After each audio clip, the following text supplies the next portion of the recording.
Alrighty, so I'd actually like to begin this webinar a little bit differently. I want to begin by actually acknowledging the traditional custodians of the land on which I stand right now, which is the Gadigal of the Eora Nation, and pay my respects to the elders, both past and present.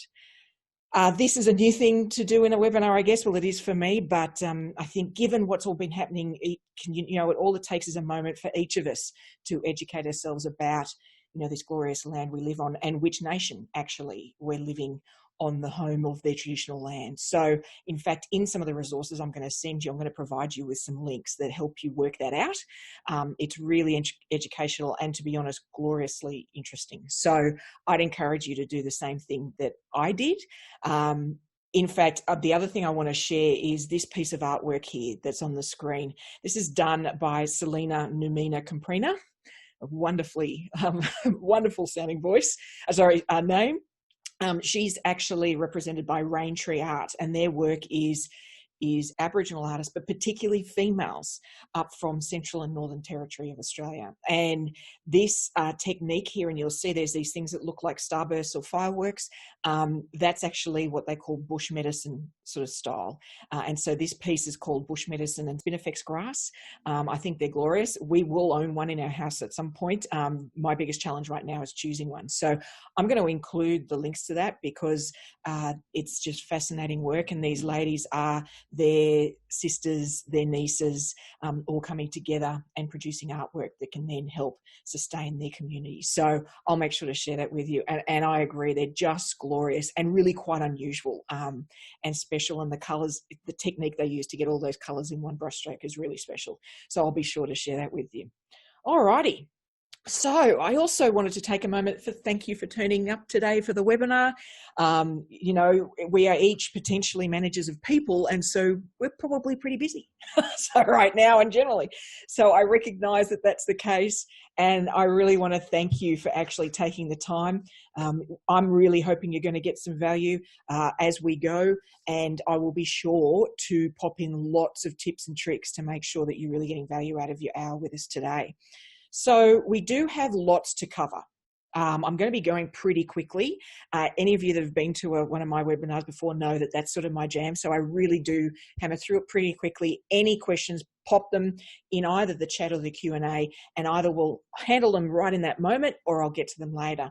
I'm also going to be sending you a landing page or a resources page with a video that captures today, the PDF of the slides, and it will include a whole lot of the links and resources that I've suggested. So don't feel like you're going to miss anything. If you'd really like to, feel free to just sit back and listen and absorb. Don't feel you have to take screenshots or notes, but feel free to as we go, but you will be getting those slides. So let's get started.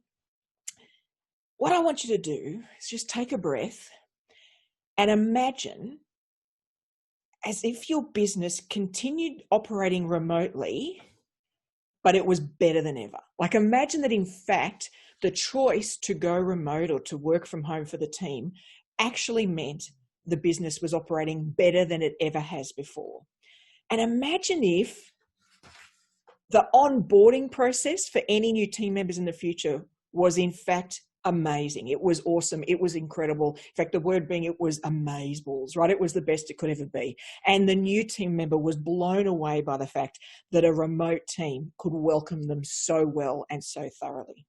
And imagine if the business, as it's remote, actually grew and continued to really innovate. It continued to do things in a new and fun way. The team was connected. They were coming up with new ideas, and the business was constantly developing and extending. How would that feel? How would it feel to actually have built that business, to have managed that team? Well, I reckon as a team leader, it would feel pretty gratifying, right? Like, it'd feel energizing. And in fact, I think that, it would really drive you towards doing more yourself if you could get your team into that state, despite them being in a remote environment. However, for many leaders, and this has been historically for many years, not just in the environment we are in now, the experience of managing a remote working team is not exactly like this. This is not what it looks like at all. In fact, for many of them, both they and their team feel really isolated, right? They feel disconnected. They sort of feel flat. You know, there's not a lot of energy. There's not a lot of enthusiasm.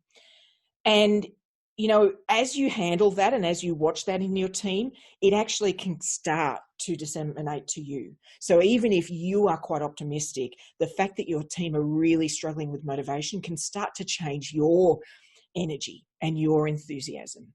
And so, you know, why is this? What's going on there? You know, what could possibly cause this when we start going into this remote environment or working from home sort of environment? You know, why is managing a remote team so difficult or so difficult for us?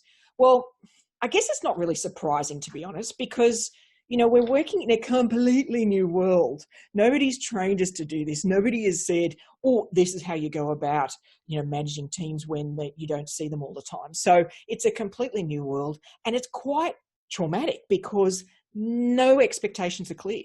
Nobody knows the rules, right? There's no preconceived behavior. There's no things we can watch or things we can witness to know how to do this. And so we feel a bit left asunder, don't we? So we feel alone merely because we don't know how, not just because we're literally alone in our homes working, you know. And so it takes us out of our comfort zone. And yet, interestingly, as I talk to a lot of managers and business owners, they've actually been managing their teams exactly the same way they did before. And I think that's probably one of the biggest mistakes, because it is a completely new world, right? It is completely different. Things like there's no casual interaction anymore. Now, is that a big deal? Well, yes, there is so much that happens in that casual interaction. There's problem solved. There's energy boosted or morale lifted, right? There's so many things that happen, and even observational learning happens in those casual interactions. And all of a sudden, that's just not happening, right? That's gone. And so none of those things are happening organically. And then what we realize is, in fact, the culture we've developed in the business, our vibe, the thing that we're often really proud of, was completely accidental. Right? We might have thought that we'd built something intentionally, but we haven't, you know. And I'd actually argue this is one of the biggest challenges for many businesses, is that the remote working environment has just highlighted that their culture is not something tangible. It's not something intentional. It's completely accidental. And so when something's accidental and you change environments, then it stops happening at all. Right. And so that's the challenge we face. And so the interesting thing is when you lose that vibe, then the damage to the business can be, well, just haphazard, but it can actually be really destructive potentially. And particularly if you are looking to get new people, right? That can make it very hard to do that with confidence. So what we're going to do today is I'm actually going to step you through a framework that will help you sort of build that intention. It'll help you build out some skills, some tools, and some plans so that culture and this casual interaction is no longer accidental. You've now got some steps you can follow and some things you can start implementing. And that will mean, you know, this sort of proactive leadership style, really doing it with intent, will mean that your team start to engage, connect, and even motivate each other going forward, right? They'll start to pick up on the vibe and the things you're doing, and they'll start to engage with each other that way, which is really exciting. Now, you know, why me? For those of you who've never met me before, my name's Peita D. We've actually been operating in a version of working from home for many years. I was the guinea pig. So I was traveling, presenting all over the world, and my team needed to be able to interact with me in any of the places and any of the time zones. And so it was a real and true test of how you can do that. And in particular, we are quite an unusual business. So the business is a financial advice business. We're quite unusual in that, and our culture is quite unique. And so having to develop that with purpose became something really important, something we had to focus on. So we've sort of basically used me as the human hamster test subject to work all these things out so that we can then share them with you. And this has evolved over some time. So what I'm actually hoping at it today is I can shortcut some of those mistakes we might have made early on so that you can skip them entirely and don't need to go through that extra little bit of pain and suffering we did. It's an interesting thing too, because as our business has gone through this journey and then I'm witnessing other people go through it, I have to admit that I'm actually really excited about what this means for us as individuals, for us as managers or leaders, and also for industries generally, because I actually think this is like a rare moment of opportunity. So I think because for some of us, remote working has been forced upon us. But for some of you out there, you may actually be considering doing this permanently for the business going forward because you've tested it and thought, there's some real value in this. And, there's so many just immediate benefits: less fatigue, less commute, less sick days, lower staff turnover. Like, these are all things that are really measurable and valuable. And I think what I love about it particularly is because we're going through a transition, then we're already a little traumatized. So it's a great opportunity to tweak some things while people are already having to cope with change anyway. Now, I know that sounds counterintuitive, but actually, if you're just going to throw everything up in the air, that's the moment to make some changes to make things work better. So people are already expecting things to be different. In fact, they're hoping for things to be different because they realize it might not quite be working in a team environment. So it's a really great opportunity to sort of sneak in some improvements as you go, and to really enhance the culture of your business. And I think the other thing is, we need to overcome this indoctrination we've had about the way business should run, the way they should operate, particularly your sort of open plan, professional services sort of businesses. This photo is actually from 1947, first open plan environment. Now, that's just a few years ago, and yet there are many offices that don't look distinctly different from that now. We've got to question, is that actually the best way to do things? Their world, the way they lived and the lives they chose to live was so different back then, and we haven't really adjusted for that to the now. So I think, this is an opportunity to question the way we've always been running the business, the way we've been managing our people, and the way we've been running the office in general. So it's such a good opportunity to question what we've always accepted as the norm. And you know what? We can all do this together because we can crowdsource this change so that we can get the outcomes we're looking for. And what I'm really excited about is the opportunity to have, therefore, a whole lot of businesses with real purpose. Because if we're intentionally managing our team, if we're intentionally building and nurturing our culture, then we'll also have more businesses that know why they're here. They know how they can help.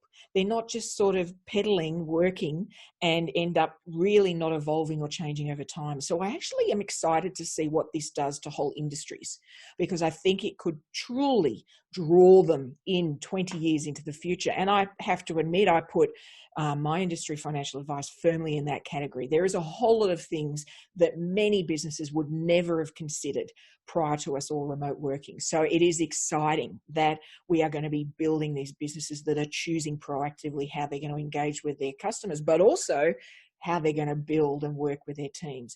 And I just think, how fantastic would it be to really build productive, fulfilling, and healthy lives through our teams, and that reflects then in the similar features in our businesses. So I just think it's so exciting and such a great opportunity.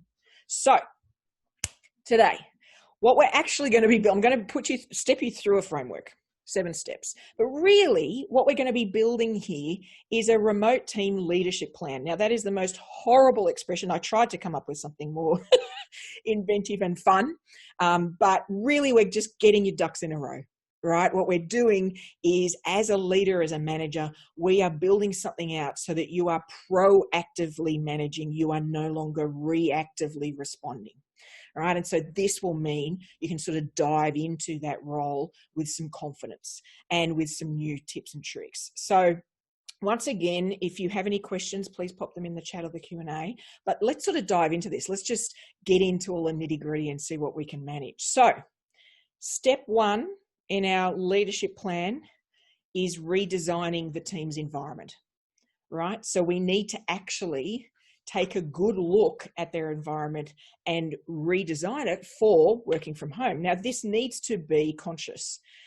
We can't just sort of go, off you go forth and prosper. That is not going to work here. And it's interesting because, when we transition, we do big transitions in business. Often we really proactively do that. So if a large corporate moves you from here to New Zealand, which I guess might happen at some time in the future, depending on border restrictions. Then if they move you from here to New Zealand, there would be somebody that'd pack you up here. There'd be somebody that transitioned all the materials. There'd be somebody that helped you find a place to maybe rent in New Zealand. Then a whole lot of people would get together and take you out. And so there'd be this whole project about making that transition. And yet when we move into a remote office environment, often we don't give it that purpose. We don't give it that intent, right? And so that's dangerous. I think we need to have a look at consciously making this a project, making this a transition and doing it really well. And you know what? The only welcoming committee for your team when they work from home is you. As the manager, it is your responsibility to be that welcoming committee, to be that logistics manager, to get all of that done easily and simply. So we just need to put some conscious effort into that and not be tempted to get in the hammock and just chill. Now, one of the first places I'd love you to consider is in fact lighting. And I know this is probably not what you expected me to say, but if you actually think about the office environment people will have been working in, and their home environment, one of the biggest differences is lighting. In the office, there's these massive lights throughout the building generally. They've got no shadowing around them when they're working. They can see their screen clearly. There's no need to squint because it's a bit dark. And so the whole environment is built for that. Often in a home office, the lighting is appalling. Right. And it's often got a lot of shadowing. It's generally not placed very well. It's not very strong because it's sort of home mood lighting. And so it's not designed for a productive environment. And so I'd really encourage you to look into this. Now, one of the things that you could consider doing, because of course it's hard to control that in everybody's home. But you could consider looking at a ring light. Now, a ring light is in fact something just attached to a clip.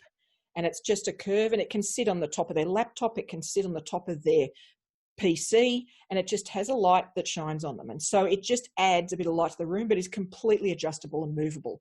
I'm actually using one right now lit onto my face for this webinar. It cost, I think, about $45 on Amazon. So just consider lighting. Eye strain can be a massive cause of problems in the office. So just consider that as one of the first tasks of really making that transition for your team much better and far more productive.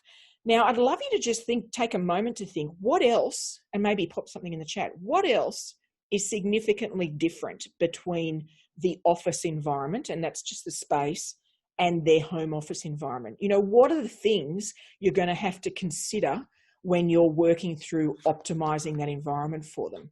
You know, what's different in the desks? What's different in the flooring? Surrounding noise. Haley just made a good point. Surrounding noises are very different. Generally in an office environment, there might be a background hum. You know, we're located in North Sydney. So for when we're in the office, then there was this sort of hum, but they weren't interruptive, pitched or close, right? Whereas suddenly we go home and dogs bark, kids are playing, cars scream around the corner, you know, so definitely noise is an issue, and we're going to deal with that. Yet tradesmen are noisy. Yes, they are next door, or if you live with one like I do, particularly noisy when he decides to start doing stuff around the house. There's all sorts of stuff about the work environment that changes significantly. So just to start thinking that through, think about, you know, how many screens should somebody really have at the home office, and perhaps consider a second screen for their home office. They cost about $100 a pop, and you could get them delivered by JB Hi-Fi. This would not be difficult to do. However, little tip, don't forget the cord that's going to have to connect the screen to their main PC. I'd also get you to consider whether people should actually be working on laptops at the home office. It's not ideal unless they get a stand and lift those up. And I've got screen stands there, as even on normal PC. Think about a little screen stand that'll help lift it up on their desk. IKEA has them for about $20, and they're really easy to, once again, get delivered. Check out Click to Call. So one of the things we have in an office environment, don't we, is a call system, phone system. And that's not going to happen when people are working from home. I know some businesses are sort of getting people to use their mobiles and everything. It ends up being quite unproductive. I'd encourage you to check and research. If you had a phone system in the office, ask them if they have a virtual environment. So we've gone to the point where the team sort of click to call, basically. So there's an online call environment, and all they need is a headset. So check that out and get them a decent headset. That will make a big difference to their day. Doing this is not conducive to one's neck or general well-being. So check that out. Actually, I also encourage you to Google home office self-assessments. There's a lot of those online now where you can actually pull one together that steps the team through what they should check out, where their cords are, all sorts of things in their office environment, so that they can be on top of that and, you know, minimize the sort of health and safety risks that might be in their office. Now, and that is, you know, our responsibility is to minimize or help them minimize those risks. So it's something we really need to be aware of. And another little one is, you know, how's petty cash going to work? So if there's something they need, something they've got to, you know, knock down to the store for, how are they going to be reimbursed? How's that going to work? Generally in an office, that's not a problem, but I'd encourage you to think about a technique that works for disparate teams and how they could actually order something they need, even if it's just from something like Officeworks. You know, actually proactively think ahead for that. Now, on the noise front, I'd encourage you to check out an app like this. Crisp is what it's called. It actually gets loaded into your machine basically and sits there, and it sort of mutes background noises. So things like dogs barking, even your keystrokes as you're typing, all those sort of things. So maybe give it a try, get some of the team to try it and see what they think. But these are all layered things that you can add to improve the environment they're working in and make them also feel valued, because you've thought about something that's impacting them and making potentially their life just that little bit more difficult. And then I'd encourage you to actually pull together a document. There are all the alternative places that they could work or meet.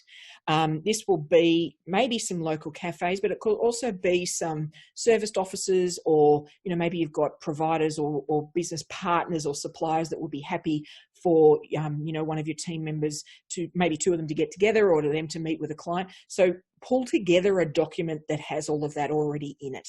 The last thing I think we should do is just expect our team to handle that. Yeah. So we're gradually pulling together. I mean, we need that very little, to be honest. Most of our clients are happy to operate over Zoom, and we still currently have our office in place. And so when we meet in there. But over time, we're going to need sort of the guidebook of where we can all get together. So I'd really encourage you to sort of view that as your new office manual. Yeah. So start to pull all those things together. Maybe think about CBD options and then outside CBD options, and just have it all there ready to go. The sort of things you want to check out are, you know, the Wi-Fi, the level of noise. Will they let you have maybe an account there so you can buy coffees and things like that, and it goes to the business? Just think all that through and make sure that it's in place and easy to access for the team. Now, the second step then is to really understand yourself better and the team better. Now, this is where we sort of need to get a bit honest with ourselves, right? And about how we manage people. And it's often something we've not really proactively considered. We're not sort of navel gazed and gone, what style of manager am I? You know, and how do I manage people? But I guarantee you, as you manage a remote team, that personality type will be amplified, right? So whichever type you are, you will be even more so in this new environment. So I think it's probably worth taking a second to just step through a couple of options and see if you can self-assess what type of manager you are. Now, this is a no judgment zone, right? This is all about helping get insight and then for us to evolve going forward. And I have been every one of the things I'm about to lay out for you. But if you're game, I'd love you to, as I put these options up, I'd love you to respond if you think one of those is you as you manage your remote team. So the first and most wonderful option is the inspirational coach. You know, you give your team all the tools and skills, and then you trust them to get the job done, you know, when they're out there on the field. And you're then mainly the motivator on the sidelines, or you handle any big, you know, issues or questions. This has a lot of trust involved in it, and a lot of confidence, you know, in yourself and in your team. You know, so that's the first option. That's sort of the premier option. Then there's the helicopter parent style of managing a team, where it's all very well intentioned, but you're right there to handle everything they need. You never really let them do things on their own. You sort of jump in really quickly. Your heart's in the right place. It's very warm and fuzzy. But what your actions actually demonstrate is that you're worried they're going to get things wrong, right? So even though it's concern, it's attention, it's interest, it actually says, I'm worried you're going to mess that up. And then our third option is the prison warden style of managing a remote team. This is basically where you want to know when they clock in. You want to know when they clock out. You want to know every single thing they do and how long it took them and what part of the day and what the outcome was. And basically you really struggle to trust them at all. And like I said, historically I've been all of those things. And probably most of us at some point in time have too. But I think what we really need to do as we go forward from this point is make a proactive choice, right? If we want to do this well, ideally, we want to choose to be that inspirational coach. That's what we want to choose going forward, and then all we need to do is put in place the systems, the structures, and even some more capabilities in our team so that we can build that level of trust that ensures we step back and let them get it done. Now, this is not easy and it takes time, but I think it's worth aspirationally going, you know what? That's what I want to be. That's what I'm going to work towards, because it will make you take a look at the way you're behaving and perhaps adjust accordingly, and maybe make a different choice. So one of the ways to actually get to know, so that's getting to know yourself better. One of the ways to get to know your team better is to dig for some deeper insights into who they really are and why they behave the way they do. Now, one of the tools you can use for that is called 16 Personalities. It's an online assessment tool. It's not painful or invasive. It's literally giving a style. Now, one of the groups assesses, introvert versus extrovert, which is really important to know when you're managing a team because you handle them distinctly differently. But it also just demonstrates the leanings of how they behave in certain situations. And so by getting that out in the open and sharing it amongst the team, then it can give everybody insights into underlying reasons for a behavior. And I'm not talking about bad behavior. It's just everything, every decision we make and the way we do it. Now, if you really want to take that to the next level, then there's something called Gallup Strengths training, which you can do as a team. It would be a great team builder to do together. And this looks even more deeply into who we are. And it's sort of Liz, sorry, I missed the name of this. So the first assessment tool was called 16 Personalities. And if you type that in Google, the number 16 and then personalities, it'll pop up. The second one was Gallup's Strengths. And I'll actually include some links in the resources for you as well, so you can dig those out. But what the Gallup one does is interesting because its basic tenet is that you manage people with positivity, in that we don't performance manage them to improve a weakness they have. What we do is we double down on their strengths and we find a different way to fill the weakness. So it's a really interesting way to go about it. I know Hallie and our team has gone through to them. Our intention is to actually roll this out with the whole team. It's a bit more involved and it costs a bit more. So, there's an adjustment to make, but it can be really valuable just for them as individuals, for them with their partners and kids, right? It's that sort of deep insight. And it has far less coding and acronyms and all sorts of things than something like the MGBT. What is the name of that thing? Oh, I can't remember the name of it. It's 4 quadrants, but you've all probably done them before, those personality tests. But you sort of need an engineering degree. Yes, Anne, exactly. The engineering degree to sort of analyze them or understand them. This is not the case for either of those ones I just gave you. They're quite intuitive. And so that'll mean they're actually more valuable going forward.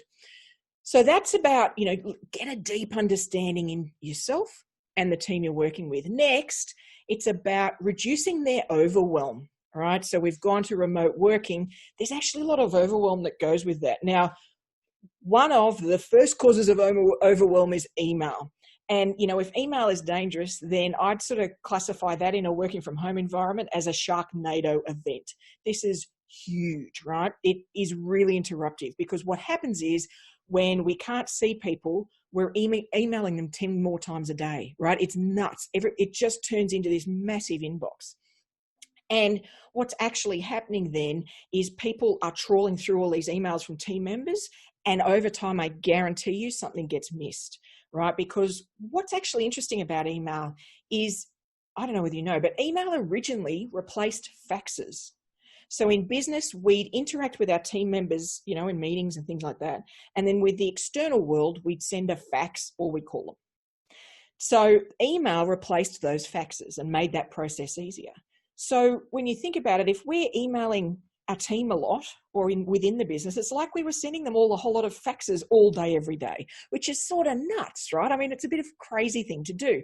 So I think we need to acknowledge that email was never intended to be an internal communication tool, and we need to adjust accordingly.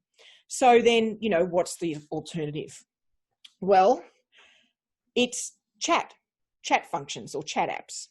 And what this means is we use chat more and we use email less, and we actually have meetings less.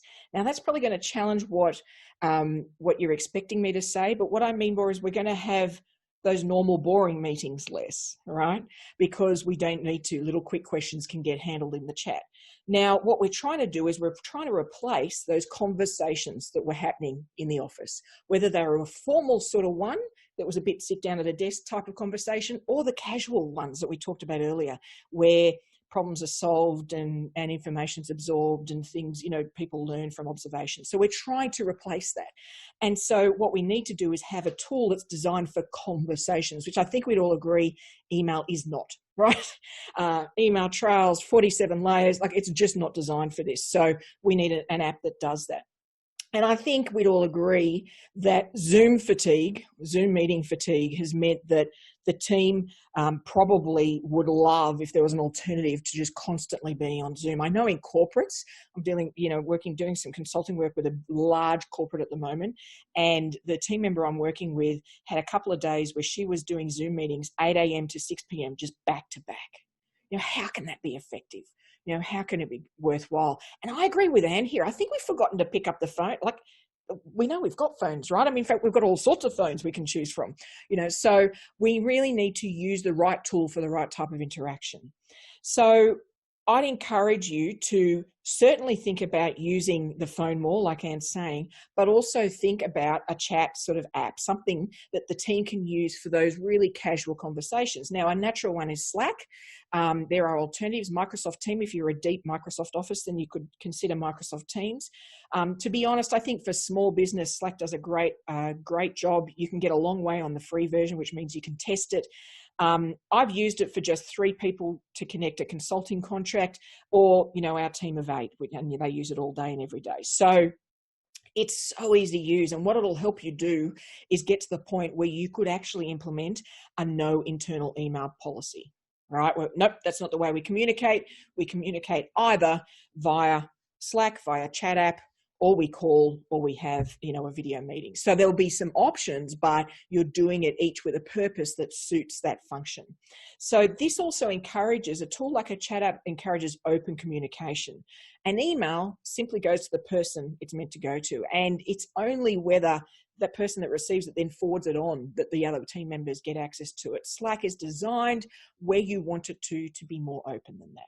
So there's ways you can control that, but it is really powerful. And the one tip, there's a whole lot of things I can suggest with Slack, but the one tip I'd say is turn all the notifications off, have one channel called urgent or 911 or 000, and that's the only channel that has notifications on, so that the team know for each other if they see something in that little channel, all hands on deck, drop everything, we need to help.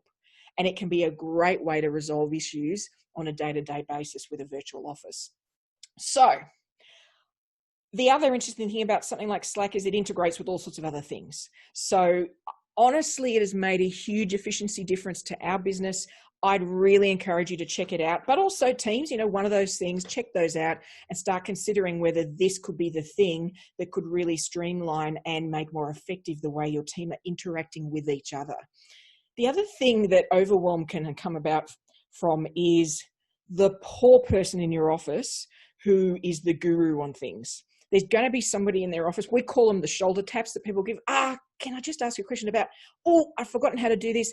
Where do I find the, and there's going to be 1, maybe 2 people in your office who are always interrupted all day when they're physically in the office. That will get worse when we have a remote team, right? Anybody that's good at something will get inundated with questions. And it's so interruptive because generally that's not actually their job, right? So what I'd encourage you to do is to be aware of this and start to consider what you could have that would reduce these shoulder taps. This is about capturing the how to. How do I do that? And how do we do things, right? What's the way we go about doing things? Now, one of the tool we use is Guru. There are a lot of options. There's something called Quip, Q-U-I-P. If you just Google sort of intranet options, you'll find a whole lot of alternatives. But basically, this captures all the how we do things, but it does it organically, because instead of a email to a colleague or even a call, then people actually just make a query via Guru. And if the answer isn't already there, the person who knows that answer answers it, types it in, and it's captured for all time. So this is organically building the IP of your business. So for remote teams, as a manager, if you can start to capture all of that, first of all, it's going to save your own sanity. But second of all, you will be making it so easy to onboard new people, because all they need to do is ask Guru, right? And if it's not there, they're going to help you add more stuff to Guru. So I'd look at one of these alternatives. It truly will make a huge difference to the overwhelm for the team, because they feel empowered by having a place to go first. Because what's going to happen when people are working remotely is they're not going to ask because they don't want to interrupt you, right? So give them a place to ask, give them a way that they can empower themselves to do it, and I guarantee you it'll make a massive difference. So fourth up, then we need to coordinate everybody's to-dos, right? So we need to make sure all the members of the team know what the others are doing and what they've completed. The first thing to make that possible is you need to agree on a single source of truth for your business, whatever your business is. Now, that's where the single source of truth is, where all of the notes, interactions, emails, files, all that sort of thing gets captured in one system, so that everything that happens is captured in one place. Now, you may not even realize you don't have this. If you have Outlook, say Outlook or Gmail for emails, and you've got somewhere else where tasks and reminders and maybe files get attached to, and you're not archiving emails into that system, then you don't have a single source of truth, right? And this is fundamental to ensure your team can hand things off really easily. They can cover for each other. They can pick up the slack. They don't need to call and get an update. They don't do things twice. That's going to happen with remote teams. They're both going to embark on something when they didn't need to. So I'd actually be curious if, for some of you, whether you know what your single source of truth is, and whether you think consistently the team is putting all the notes, all the queries, all the actions sitting in that system. So I'd be curious about whether you think that exists. Now, generally, these are done in a CRM, right? Customer Relation Management System. Depending on your industry, there'll be different ones that you can choose from. But once you get that single source of truth, then what I'd encourage you to do is to have a commitment from the team to always have instant breadcrumbs in the system. And what I mean by that is, no matter how busy somebody is, let's say they've just had a call that went for an hour with a really important client, and there's a whole lot of things they need to get done. Their commitment is, at the very least, they're going to put a little note in the CRM, in your single source of truth, that is, received update on X, notes to come. So if somebody else goes in there and thinks, I wonder if I should follow up with that client, that very important client, they're going to see that somebody's just had a phone call and that maybe they should hold off, right? So these little breadcrumbs can then get fleshed out, right? And all you need to do as a manager is set some standards about how quickly they get fleshed out, right? And then everybody knows, for example, all notes will be in the system within 72 hours. Instant breadcrumb within a minute, but within 72 hours, the notes will be there. Whatever is appropriate for your business, and you'll know that better than I will. But this policy, or this mantra, is so fundamental to make it easy for the team not to double up and to reduce frustration, because this would be driving your team nuts, not knowing what's going on, right? So this approach can make all the difference. So then I wanted to share a tool actually that Hayley, who's on the webinar today, came across, that I think is really an opportunity to fundamentally change the way you'll be interacting when you are having meetings. And that's a tool called Soapbox. Now, what this does is it helps you set agendas for meetings, because people can all see there's one in the future and they can just add a few things they want to chat about. So that means they don't forget things, yeah? During the meeting, it lets you take notes. People can add in notes and comments. And then if there are action items from the meeting, then they can get assigned to a person with a date. And Soapbox actually syncs with your calendar, so they'll get a little nudge on the day it's due to make sure they've completed it. It's a very simple tool. It's not designed for big project management. This is literally just your weekly team meeting. There's a couple of things that come out of it and you want to make sure they get action. So this can be a really great way to ensure that your team have a place to sort of put queries as they come up without interrupting you, without, sort of over micromanaging them, but you can sort of capture them in one place, and it's so easy to use.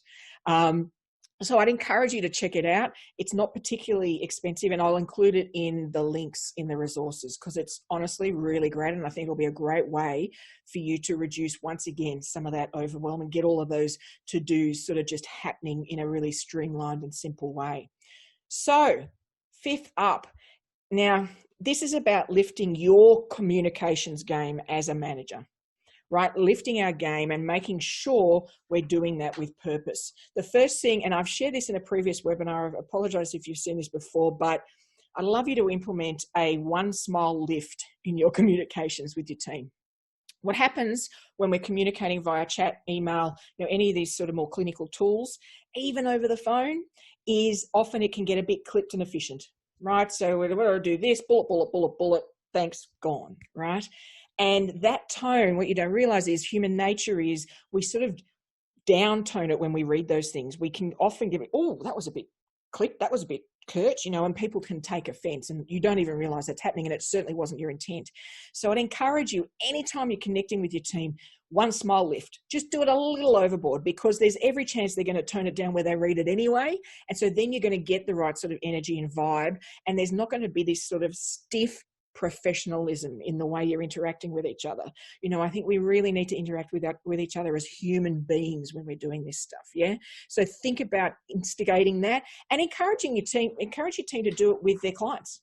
Yeah, and with each other, because it can make a huge difference to the way you write emails, even letters. Yeah. So just think about implementing that, and it will make a huge difference to the tone generally. And then get really creative in the comms plan or the way you're going to communicate with the team.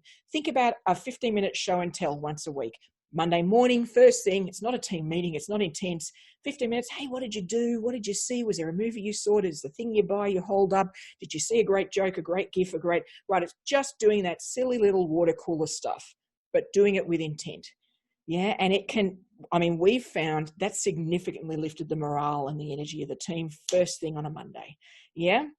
Then think about maybe having a Friday morning, sort of just a hangout. Somebody commits to always being in a Zoom call for that time, and anybody who's around, drop in, say hi, how you going? Like, it's a really casual, just check in if you'd like to, yeah?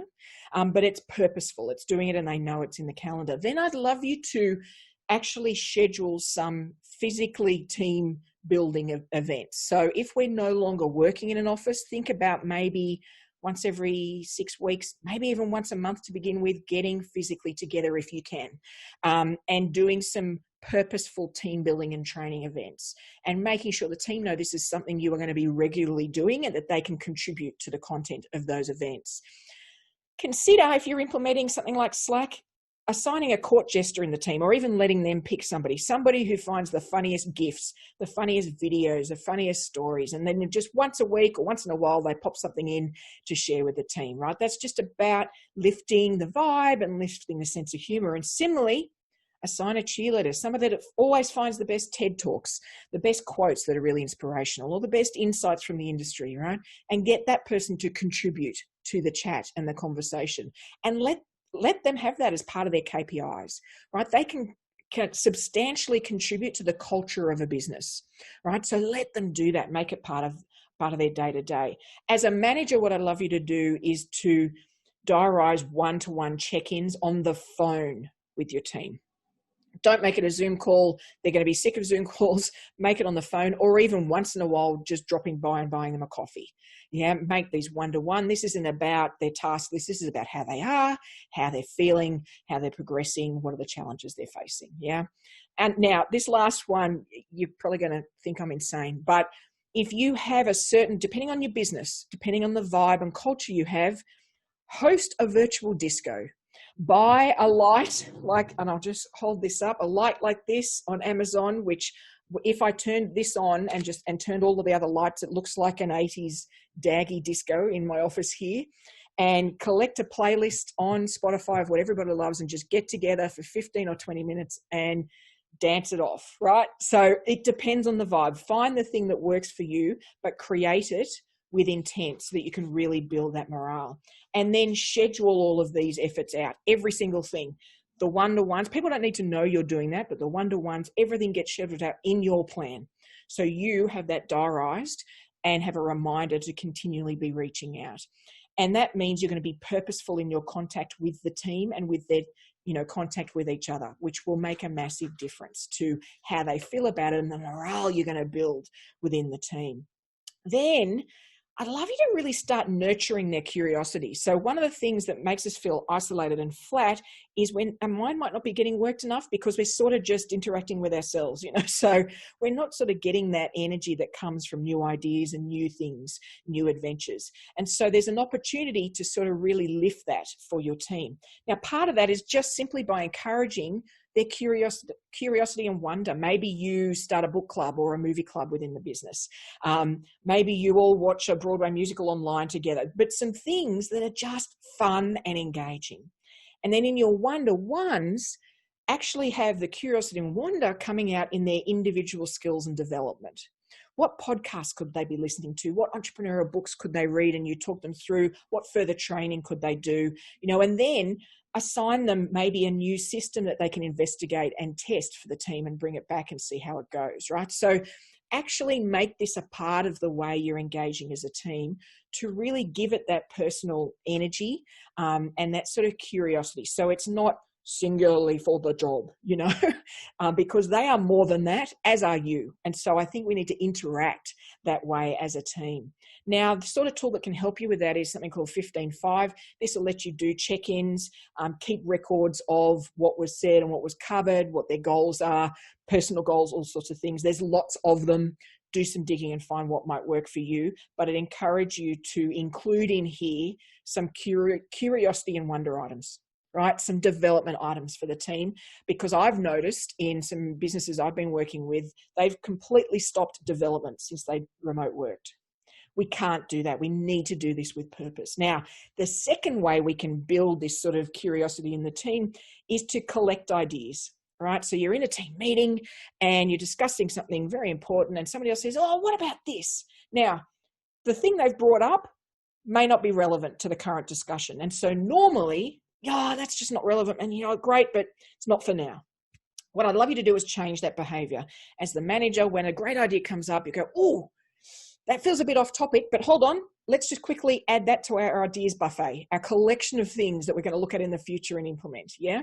So you just start collecting them. A tool like Trello is great to do this. You can just pop them in as you're having a meeting, but the team then are acknowledged about the great idea and they don't feel like they've been dismissed. And I'll tell you what, there's going to be some crackers of those ideas. Just because the idea didn't come up in the perfect moment doesn't mean that it's not a great one, right? So collect those together, and really think about a judgment-free zone. Things don't get dismissed in meetings. That's not the way we do things. We go, oh, interesting. Is it relevant right now? Yes, no. If no, goes on the ideas buffet or the ideas board or the ideas list, whatever you want to call it. But it can be really motivating. And there are other options to use in Trello. There's all sorts of places you could have it in Basecamp or Asana. I find to just collect things, Trello is really good, but there'll be all sorts of tools you can use for that. I mean, you could just have a Word doc and they just all get added in there, so it's whatever works for you. I like Trello because it's quite visual, so you can drag things around, but there are lots of options to, alternatives to Trello that you could use for this sort of thing. And then what you're going to do is you're going to actually schedule an idea test and rollout. So maybe you get together with a team physically in one of your team building events once a month. Maybe every third one, you're going to get out your ideas board and you're going to vote on which one sounds like it'd be great to just test. Let's see whether it's going to work, and then assign it to a team member and roll that out. So it's a way of rewarding them for their curiosity, and it's a way to be systematically innovating in your business. Yeah. So this is the way that it's a positive response to an idea. It's a positive response to a contribution, no matter how senior they are, right? And I'd really encourage you to assign some of those projects to junior members of the team, because it's really going to motivate them and make them feel included. And to be honest, often they can solve problems we can't. So I'd encourage you to involve them. Now, finally, the last step, or the last element of the plan, is really going about safeguarding their health. When we work from home, a whole lot of behaviours start to become the norm, which aren't great, right? So things like setting reminders for them to take a break, to stand up, to stretch. Tools like Slack will actually let you do that, where it'll just nudge them, and you can just set that, stand up, stretch, you could actually have them come from you so that you can nudge people. But it's really important to make sure they're moving, and not, because I don't know whether it's the same for you, but for me, I can suddenly look up and realize I've been sitting at that desk for 3 or 4 hours, right? That's not healthy. And it's also less likely to happen when they're actually in the office. Now, for mental health, it could be worth setting them a sort of remote working buddy from within the team. So you sort of buddy them up, and they just check in with each other, maybe once or twice a week. How are you going? Have a laugh, bit of motivation, share something with each other, and just check in. And the agreement is, if I'm worried about that person and they're really struggling, I'm just going to give my manager a heads up, right? They don't share they might discuss personal things together, but they don't share that with the manager. It's just I want to make sure you're okay. The are you okay thing is really important. And when we are remote, then this is a way to potentially defy some of that isolation that we were talking about earlier. Yeah. It's just about checking in and feeling like they have a support network. Now, this app is really cool, Plant Nanny. It actually rewards you when you drink water. So you just log it as you go, and then the plant builds. It's really cool and a bit of a laugh. So this could be something that you implement with the team, and then talk about how much your plant grew, and therefore encouraging them to drink more water. I know it's a small thing, but hydration is really important, just like moving is. Headspace would be another one to think about. That's a mindfulness thing. So if they're struggling maybe to get some sleep, to turn off at the end of the day, or even to start their day, it's a bit hard. This could be the sort of app you could use with the team, and maybe make it part of a team effort where we're all going to commit to doing this at a certain point.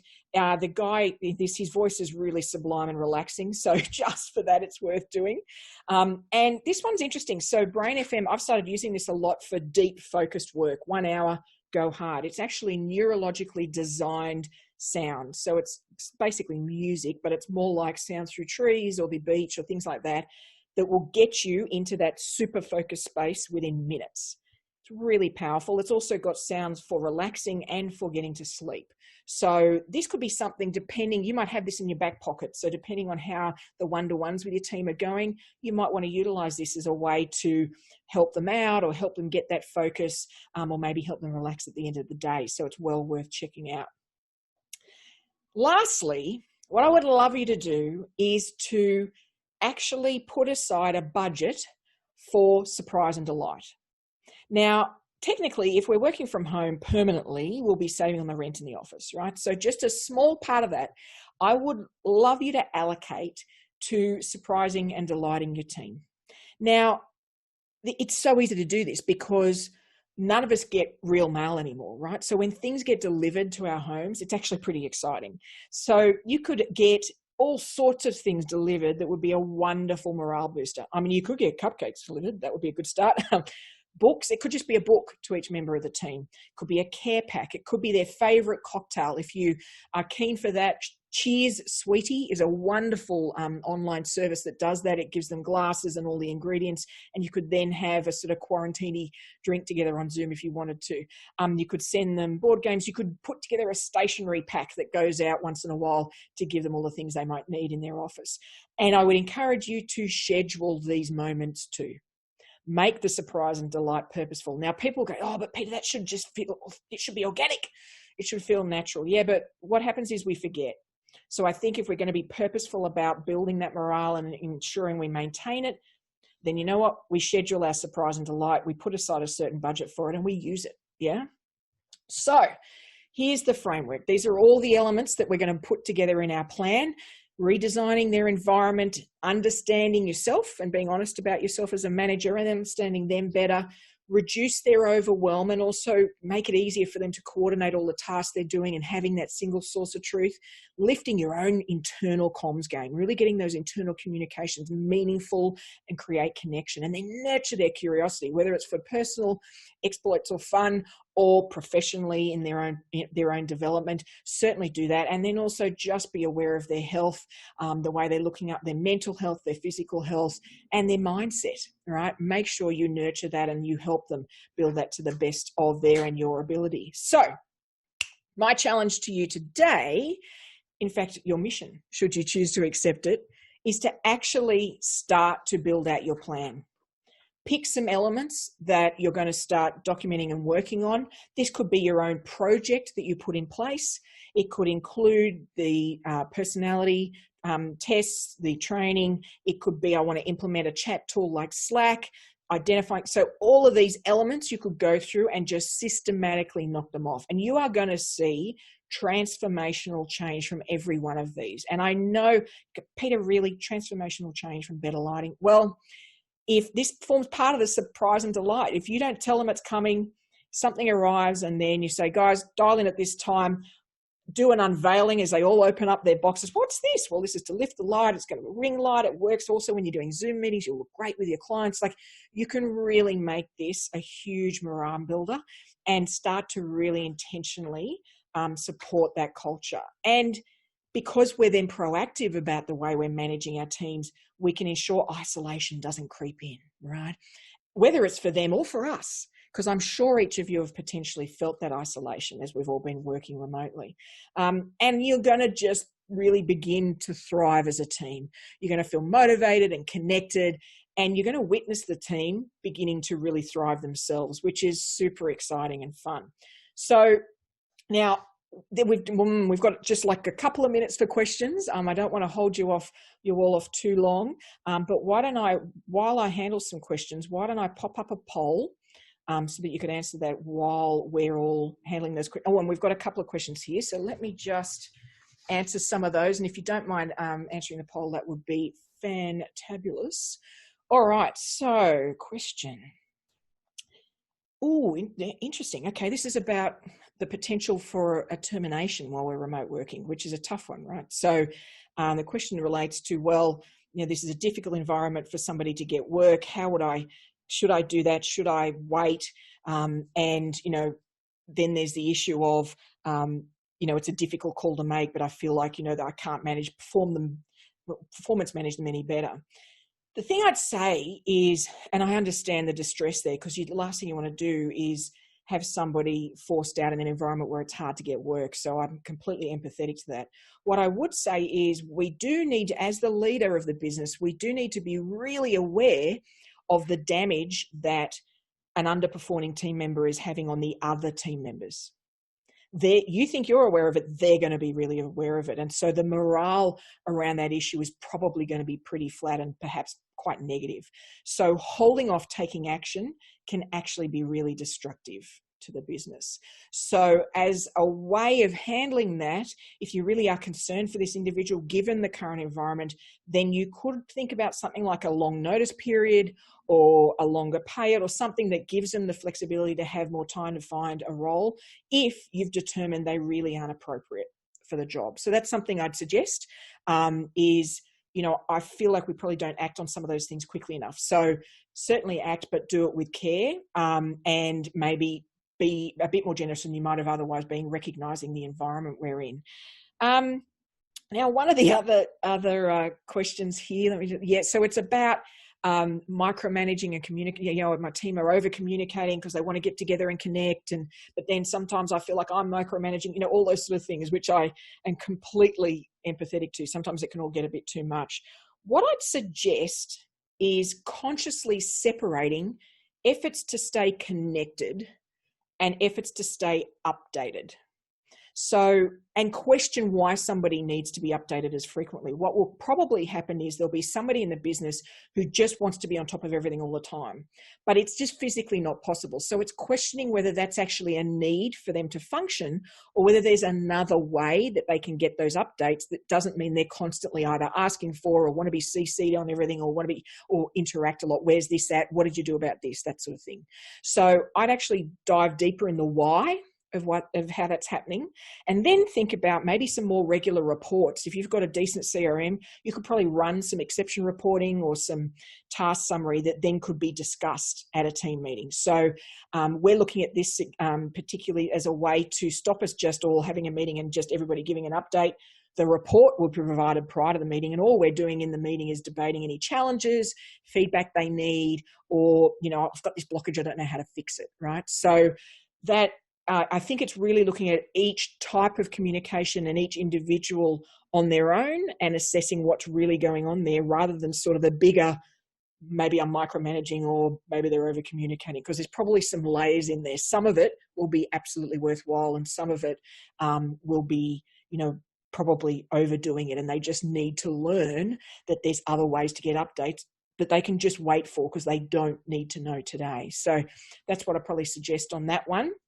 Thank you everybody for filling out the poll. I really appreciate that. Is there any other questions that you might have, any other challenges you're facing as you manage a remote team like this? Then make sure you pop we've got one here from Liz.